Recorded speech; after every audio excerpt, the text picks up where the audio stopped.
برېښنایي قمار یا آنلاین شرط لګول څنګه خلک لومړی په جذبونکي ډول فریب ته هڅوي او وروسته یې په خپلو چالونو کې راګیروي چې پایله یې ستر زیانونه او پښیماني وي. د برېښنایي قمار فریب د لیوالتیا هغه دروازه ده چې د ځوانانو ذهنونه خوري او هغوی ته د ژوند په لاره کې زیانونه او دردونه کوي. سلام، ښه راغلاست. آیا غواړئ چې یو نوی شی تجربه کړئ؟ یو زړه راښکونکی شی، یو داسې شی چې ستا ژوند ښه لوري ته واړوي. زه کولی سم تا ته د پیسو ګټلو یوه چټکه لاره وښیم. ستا څنګه خوښه ده چې د لږو پیسو په بدل کې د ډیرو پیسو د ګټلو لپاره شرط ولګوې؟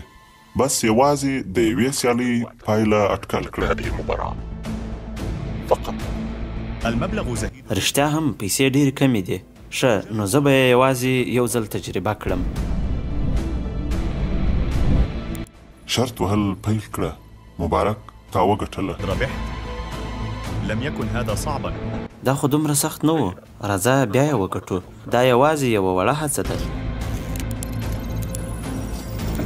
یو ځل بیا تجربه کړه. راځه زه به تر هغو پاتې نه سم چې خپلې بایللې پیسې ترلاسه نه کړم او خپل زیان جبران نه کړم. مجرد عطله بسيطة. ته توانې سوې. تا ډېرې پیسې له لاسه ورکړې.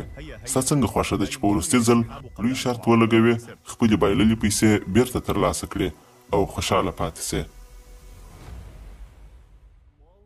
پرېږده هغه څه چې ستا په لاس کې دي او لمانځه ته ولاړ سه. ولاړ سه لمونځ ته.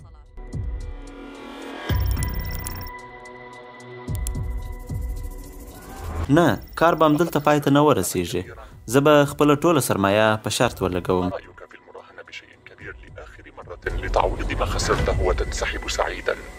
ته توانې سوې. لن ينتهي الأمر هكذا. د برېښنایي قمار لپاره یوه بله قرباني.